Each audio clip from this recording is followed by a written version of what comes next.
تمام چیلنجز کے باوجود بڑی کامیابی کے ساتھ اس کو آگے بڑھ رہے ہیں، اور جلدی آپ کو لاہور جو ہے وہ 100% تجاوزات سے پاک نظر آئے گا۔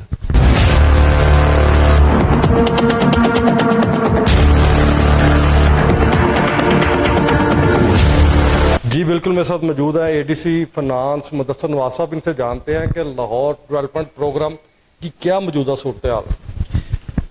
لاہور ڈیولپمنٹ پلان، جیسا کہ آپ جانتے ہیں، گورنمنٹ کا ایک بہت ایگریسو لاہور کے لیے ڈیولپمنٹ انٹرونشن ہے، جس کے تحت ہم لاہور میں تقریباً 14,000 کے قریب گلیاں جو ہیں وہ تعمیر کریں گے انشاءاللہ تعالیٰ over a period of 1.5 year. تو ابھی وہ چل رہا ہے ہمارا، اس ٹائم پہ ہماری 2,000 کے قریب گلیاں انڈر کنسٹرکشن ہیں، اور 500 سے زیادہ جو ہماری گلیاں ہیں وہ کمپلیٹ ہو چکی ہیں۔ اور اسی طرح واسا اپنا کام کر رہا ہے، جس میں بہت ایکسٹینسو جو ہے ہماری واٹر سپلائی کی اور سیوریج کی لائنز ڈالی جا رہی ہیں۔ جو ہماری جو لینتھ بنتی ہے اس کی سیوریج کی لائن سی وہ 450 کلومیٹر سے زیادہ ہے، جو لاہور کے اکراس جو انڈر پریویلیج ہمارے ایریاز تھے ان کو ہم نے فوکس کیا ہے، اور بڑی تیزی سے ہمارا کام جاری ہے۔ سر، اس منصوبے کو تقریباً کتنی مدت درکار ہے؟ دیکھیے، اس کے 2 فیزز ہیں۔ اس کا جو فیز 1 ہے وہ ہمارا ٹارگٹ ہے کہ ہم اس کو جون 2025 میں کمپلیٹ کریں گے، اور جو اس کا فیز 2 ہے وہ انشاءاللہ تعالیٰ نیکسٹ ایئر ہمارا جون 26 تک کمپلیٹ ہوگا۔ لاہور میں جو ناجائز تجاوزات مافیا کی روک تھام کے لیے کیا اقدامات کیے جا رہے ہیں؟ جیسا کہ آپ کے علم میں ہوگا کہ بڑی ایگریسو قسم کی کمپین ہماری اس ٹائم پہ لاہور میں چل رہی ہے تجاوزات کے خلاف، چاہے وہ ٹیمپریری انکروچمنٹس ہوں چاہے وہ پرماننٹ انکروچمنٹس ہوں۔ تو ہم اس کو ایک فیز وائز جو ہے، پہلے ہم مین شاہراہوں کو کلیئر کر رہے ہیں، اس کے بعد پھر ہم اس کو اندر جو ہے مختلف ہمارے جو ایریاز ہیں ان کے اندر ہم پینیٹریٹ کریں گے، اور انشاءاللہ تعالیٰ گورنمنٹ کی طرف سے اس میں کلیئر ڈائریکشنز ہیں۔ ہمارے زیرو ٹالرنس کی پالیسی ہے، ہم تمام چیلنجز کے باوجود بڑی کامیابی کے ساتھ اس کو آگے بڑھ رہے ہیں، اور جلدی آپ کو لاہور جو ہے وہ 100% تجاوزات سے پاک نظر آئے گا۔ چیلنج آپ کو کس قسم کے آ رہے ہیں؟ دیکھیے، اس میں آبویسلی بہت سارے چیلنجز ہیں، اس میں ریزسٹنس ہوتی ہے آپ کو مختلف سٹیک ہولڈرز کی جانب سے۔ اس میں ایک پورا جو ہے بیک اینڈ کے اوپر ایک کارٹل کام کرتا ہے، پوری اس کی ایک گرے اکانومی ہے، جس کی وجہ سے ہمیں بہت سارے چیلنجز آتے ہیں، ریزسٹنس فیس آتی ہے۔ ظاہر ہے ہمارے پاس HR کے بھی چیلنجز ہیں اور انفورسمنٹ کے بھی چیلنجز ہوتے ہیں، مگر ڈسپائٹ آل دوز چیلنجز ہم بہت کمیٹڈ ہیں ڈی سی صاحب کی سربراہی میں اور میڈم CM کی ڈائریکشنز کی روشنی میں، اور ہم اس کو انشاءاللہ تعالیٰ منطقی انجام تک پہنچا کے ہی چھوڑیں گے۔ اچھا، ایسا کیوں ہے کہ اپنا ایسے آپریشن کیا جاتا ہے تجاوزات کے خلاف، اور 2 دن بعد 4 دن بعد وہی تجاوزات مافیا اسی علاقے میں یا اسی چوک میں یا اسی چوراہے میں دوبارہ برجمان ہو جاتا ہے؟ جیسے کہ اب بڑا واضح دیکھنے میں آتا ہے جی، پتنگ بازی پہ پابندی ہے، آسمان کے اوپر ہمیں کوئی پتنگ اڑتی دکھائی نہیں دیتی، پولیس کی جانب سے FIR دی جاتی ہیں، کارروائی کی جاتی ہے۔ یہ جو آپریشن کیا جاتا ہے ناجائز تجاوزات مافیا کے خلاف آپریشن ہوتا ہے، 2 دن 3 دن 4 دن وہ علاقہ بالکل پرسکون دکھائی دے رہا ہوتا ہے، اس کے بعد 2-3 دن کے بعد دوبارہ وہاں پر تجاوزات لگا دی جاتی ہے، تو اس حوالے سے کوئی کمپلیٹلی یا مکمل چیک اینڈ بیلنس دکھائی نہیں دیتا، اس کی کیا وجوہات ہے؟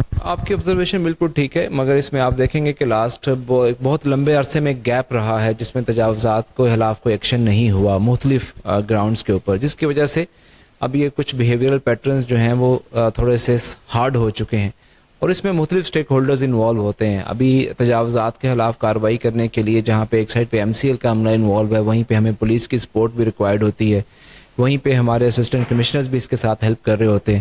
تو جب 3 4 5 ڈپارٹمنٹ کولیبوریشن میں کام کرتے ہیں تو پھر یہ ایفیکٹولی انفورسمنٹ ہوتی ہے۔ جب ان میں سے ایک بھی ڈپارٹمنٹ سم ہاؤ اس طرح سے انوالومنٹ اس کی نہیں ہوتی یا کم ہو جاتی ہے تو وہ دوبارہ ری سرفیس ہو جاتی ہیں۔ تو یہ ایک 365 کنٹینیوس مانیٹرنگ چاہیے اس کا نیکسس بریک کرنے کے لیے۔ انشاءاللہ تعالیٰ اگر ہم اس کو سسٹین کر پائے کچھ لمبے عرصے تک، جیسا کہ اگر ہم اس کو 1 سال تک اسی ریگر کے ساتھ اگر ہم اس کو انفورس کریں تو آپ کو یہ جو ری سرفیس ہوتا ہے ایشو یہ ختم ہوتا ہوا نظر آئے گا۔ یعنی کہ کسی نہ کسی ڈپارٹمنٹ کی کوتاہی کی وجہ سے یہ جو اپنا کمپلیٹ اس کے اوپر وہ آپ کوتاہی کہہ سکتے ہیں، ظاہر ہے ہر ڈپارٹمنٹ کی ڈیفرنٹ اسائنمنٹس ہیں، جیسے ہمارے لوگ کئی دفعہ ان کا فوکس کسی اور سائڈ پہ چلا جاتا ہے۔ اب لاہور کی 1.5 کروڑ آبادی کے لیے آپ کو جتنی HR چاہیے وہ یہاں پہ اویلیبل نہیں ہے اتنی، ہر چوک چوراہے میں آپ ایک ٹیم نہیں لگا سکتے، تو جب آپ ایک ٹیم کو ٹاسکنگ کرتے ہیں کہ آج وہ اس ایریا میں کام کرے گی تو پھر وہ ایک ہفتے بعد شاید اس ایریا میں واپس آئے گی, تو اس دوران ایک گیپ آ جاتا ہے جس کی وجہ سے وہاں پہ وہ آپ کو دوبارہ فینومینا نظر آنا شروع ہو جاتا ہے. اچھا سر, یہ بتائیے گا یہ جو شہر لاہور ہے اس میں سے مویشیوں کے انخلاء کے لیے کیا لائے عمل اختیار کیا گیا؟ آپ کو جیسے پتہ ہے کہ لاہور جو ہے وہ مینلی اربن پاپولیشن ہے ہماری ساری, اور اس میں ہمارا جو مویشیوں کی موجودگی کی وجہ سے مختلف مسائل جنم لیتے ہیں. پبلک کی کمپلینٹس بھی آتی ہیں, اور پھر ہمارا ڈرینیج اور سیوریج سسٹم جو کہ انڈر گراؤنڈ ہے اس میں بہت ہمیں پرابلمس فیس کرنا پڑتے ہیں. اس کی وجہ سے ایک گورنمنٹ کی پالیسی ہے کہ اربن ایریاز میں ہم جو ہیں وہ مویشی جو ہیں وہ الاؤ نہیں کرتے, اور ہم نے ڈیڈیکیٹڈ جو ہماری گوالا کالونیز ہیں وہ بنی ہوئی ہیں جہاں پہ یہ جا سکتے. تو ابھی ہم اس کو ایویکویٹ کر رہے ہیں, مختلف ایریاز کو ہم نے فیز وائز ان کو شروع کیا ہے. تو اس میں ہمارا ٹارگٹ یہ ہے کہ پہلے جو ہمارے ڈینسلی پاپولیٹڈ اربن ایریاز ہیں ان کو کلیئر کیا جائے, اور پھر ہم اس میں مزید دیکھیں گے کہ کیسے اسٹریٹجی جو ہے وہ آگے اس کو لے کے چلنا ہے. تو کیا یہ جو آپ کا پلان ہے مویشیوں کے انخلاء کا, آپ سمجھتے ہیں کہ یہ کامیاب ہو جائے گا؟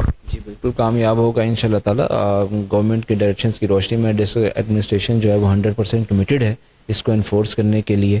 تو ہم اس کو ضرور آپ دیکھیں گے کہ جلد آپ کو ایک امپیکٹ نظر آئے گا اس کے اوپر. اچھا یہ بتائیے گا, یہ جو اپنا ایشیا کا مشہور و معروف اور شہر لاہور میں واقع جو میانی صاحب قبرستان ہے, اس کی کیا اپنا صورتحال ہے؟ اس کی اپنا دواریں وغیرہ بھی نئی بنائی گئیں, کافی رینوویٹ کیا گیا, اس کے کیا مقاصد تھے؟ دیکھیے قبرستان ایک تقدیس کی جگہ ہے, اور جہاں پہ لوگ اپنے عزیز و اقارب کی قبور پہ آتے ہیں, فاتحہ خوانی کے لیے آتے ہیں. وہاں پہ تقریباً ہسٹورک قبرستان ہے ہمارا جو میانی صاحب ہے, وہاں پہ ہماری 5 لاکھ سے زائد قبور ہیں, 1250 کنال سے زیادہ اس کا ایریا ہے. It's one of the largest in Asia.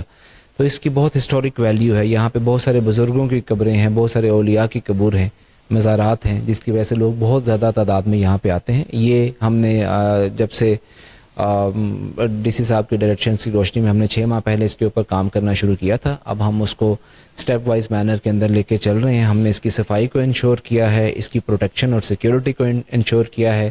اب ہم اس کی بیوٹیفیکیشن کے اوپر کام کر رہے ہیں, اس کی گرینری کو انہینس کر رہے ہیں. اس کے اندر جو فیسلٹیز ہیں, جو وزٹرز ہیں ان کے لیے فیسلٹیز کو ایڈ کر رہے ہیں. قبروں کی جو مختلف جو ٹوٹی پھوٹی قبریں تھیں ان کو ٹھیک کر رہے ہیں. اس کی باؤنڈری وال کو ہم نے ساری کو نہ صرف ریسٹور کیا ہے بلکہ اب اس کو پینٹ بھی کر رہے ہیں, اور اس کو مزید جو ہے وہ ایسے فیسیلیٹیٹ کر رہے ہیں لوگوں کو کہ جب وہ وہاں پہ تشریف لائیں تو ان کو یہ احساس نہ ہو کہ ایک بری جگہ پہ آئے ہیں, بلکہ ان کو ایک پلیزنٹ وہاں پہ جو ہے وہ احساس ہو. اچھا یہ جو کچھ کیا جا رہا ہے میانی صاحب میں, یہ اب ہی کیا جا رہا ہے یا ماضی میں بھی اس طرح کا کوئی پروجیکٹ کیا گیا؟ نہیں, یہ دیکھیے یہ ایک کنٹینیوس پروسیس ہے. اس میں کبھی کسی دور میں اس کو کم انٹینسٹی پہ کیا گیا, کسی دور میں اس کو زیادہ انٹینسٹی پہ کیا گیا, مگر ابھی ہمیں فیل ہو رہا تھا کہ وہاں پہ کافی میجر جو ہے وہ کام کرنے کی ضرورت ہے. وہ ہم نے اس کو پھر پلان کیا ہے, اور اب پلاننگ کے تحت ہم اس کو پلان وائز جو ہے نا فیز وائز مینر میں لے کے چل رہے ہیں. باؤنڈری وال سے شروع کیا ہے, اور اب ہم آہستہ آہستہ اس کے اندر صفائی اور اس کی جو ریسٹوریشن ہے اس کے اوپر کام کر رہے ہیں, تجاوزات اس کی ختم کر رہے ہیں. جلدی آپ کو بالکل ایک چینج جو ہے میانی صاحب انشاءاللہ تعالی اندر سے اور باہر دونوں سائڈوں سے نظر آئے گا. تو میکسیمم اپنا آپ کے اندازے سے یا ایگزیکٹ فگر کے مطابق کتنا سٹاف ہے میانی صاحب میں؟ گورکن کتنے ہیں, یا اپنا سیکورٹی گارڈ وغیرہ کتنے ہیں, یا اور کون کون سا سٹاف ہے؟ جو میانی صاحب میں ہمارے پاس پرماننٹ پیڈ سٹاف ہے وہ تو اس کی تعداد ہے 40, اور جو ہمارے پاس گورکن ہے وہ پیڈ نہیں ہوتے, وہ اسائنمنٹ بیسس کے اوپر کام کرتے ہیں. ان کی تعداد ہمارے پاس تقریباً 200 ہے جو ہمارے پاس رجسٹرڈ ہے, اور وہاں پہ تدفین اور تدفین سے ریلیٹڈ جو فرائض ہیں وہ سر انجام دیتے ہیں. بالکل ٹھیک ہے. اچھا میں ایک ذاتی سمجھ لیں یا میری مجبوری سمجھ لیں, میں آپ کا زیادہ قیمتی وقت نہیں لوں گا. میرا یہ کویشچن ہے کہ آپ جو ایکٹیویٹیز کرتے ہیں, اپنی ڈیوٹی کے فرائض انجام دیتے ہیں, نو ڈاؤٹ آپ متحرک ہو کر دیتے ہیں, تو یہ رسپانسبلٹی آپ نبھا رہے ہیں, اور بڑی اگریسو قسم کی پوسٹ ہے آپ کی جہاں پر تو بالکل جو ہوش کے ساتھ جوش پہ قابو پا کر معاملات دیکھنے پڑتے ہیں.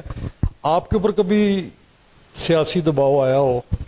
نہیں, دیکھیے ایک سسٹم کے اندر مختلف سٹیک ہولڈرز مل جل کے کام کرتے ہیں. اس میں ہمارے جو ریسپیکٹڈ پارلیمنٹیرینز ہیں وہ ایک بہت اہم سٹیک ہولڈرز ہیں, وہ پبلک کے ریپس ہیں. ظاہر ہے ہمارا کام انفورس کرنا ہے, انہوں نے پبلک کے گریونسز کو سننا ہوتا ہے, اور پھر اس میں ہمارا ان کے ساتھ ایک کمیونیکیشن جو ہے وہ کنٹینیوسلی رہتا ہے, ان کا استحقاق ہے, وہ ہمیں فیڈ بیک اپنی دیتے رہتے ہیں, ہم ان کو اپنی معروضات پیش کرتے رہتے ہیں, اور ایک اچھا ورکنگ ریلیشن شپ جو ہے وہ ہمارا ان کے ساتھ قائم ہے, جس میں مل جل کے کام ہو رہا ہوتا ہے. وہ ہمیں بتا دیتے ہیں کہ جہاں پہ لوگوں کے گریونسز جو ہیں وہ ایکسپوز کر لیں, انکروچمنٹ کے حوالے سے, جہاں پہ اب ایک ریڈی بان ہے تو اس کی اکانومی افیکٹ ہو رہی ہے, تو آبویسلی وہ لوگوں کو ریپرزینٹ کرتے ہیں, تو وہ ہمیں وہ فیڈ بیک دیتے ہیں, پھر ہم اس کے حوالے سے آلٹرنیٹ سوچتے ہیں بیسٹ طریقہ ایسا اختیار کیا جائے کہ مسئلہ بھی حل ہو جائے اور لوگوں کو اس سے پرابلم بھی کم سے کم فیس کرنا پڑے. اچھا, میرا لاسٹ کویسچن یہ ہے, یہ جو پاکستان کی یوتھ ہے, جو نوجوان ہے, آپ ان کو اپنے ڈپارٹمنٹ کی جانب سے کوئی پیغام دینا پسند کریں گے؟ جی, میں ارج کروں گا, I would request them all کہ وہ سارے جو بھی ڈسٹرکٹ گورنمنٹ کی طرف سے مختلف انیشیٹو ہوتے ہیں ان میں ہمارا ساتھ دیں, ہمارے پڑھے لکھے لوگ ہیں وہ فیڈ بیک دیں ہمیں, ہمارے جتنے بھی ہمارے انیشیٹوز ہیں ان کے اوپر, جس طرح سے ہمارا اس ٹائم پہ بہت LDP چل رہا ہے, ہمارے انکروچمنٹ کے حوالے سے ہے, تو اس میں نہ صرف والنٹیئر کا کردار ادا کریں, وہ لوگوں کو پازیٹیو ورڈ آف ماؤتھ پھیلائیں. میرے ساتھ موجود تھے اس پروگرام میں additional deputy commissioner finance Mudassar Nawaz صاحب. ان سے ہم نے جو گفتگو کی ہے, جو ہم نے ان سے معلومات لی ہیں, وہ ظاہری سی بات ہے عوام نے بھی دیکھی ہے, اور مزید اسی طرح کے معلوماتی پروگراموں کے ساتھ انشاءاللہ نیکسٹ جلد ملاقات ہوتی ہے. اپنے میزبان شام وقت کو اجازت دیں. پاکستان زندہ باد.